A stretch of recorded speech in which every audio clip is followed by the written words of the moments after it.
আসসালামু আলাইকুম দর্শক। এখন যে বিষয়টি নিয়ে কথা বলবো সেটা হচ্ছে সাকসেস, সফলতা আসলে কি?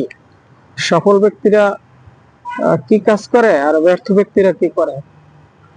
তো এখন মনে করেন একটা রেস, সেখানে 100 মিটার দৌড় প্রতিযোগিতা, সেখানে আসলে যে ফেল করে সে কতটুকু দৌড়ায়? সেও 100 মিটার দৌড়ায়।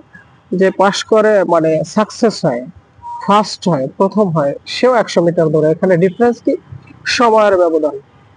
তো আসলে সফল ব্যক্তিদের রহস্য হচ্ছে তারা সঠিক সময়ে সঠিক কাজটা করে, আর ব্যর্থ ব্যক্তিদের রহস্য হচ্ছে তারা সঠিক সময়ে সঠিক কাজটা করতে সক্ষম হয় না।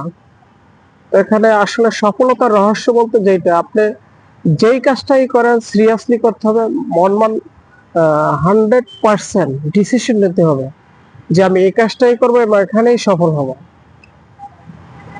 তো এখন এই বিষয়টা এরকমই যে আসলে সফলতা এরকমই যে একই কাজ আপনি ভিন্ন প্রযুক্তি দিয়ে করেন, আপনার টেকনোলজি চেঞ্জ করেন, তাহলেই সাকসেস আসবে।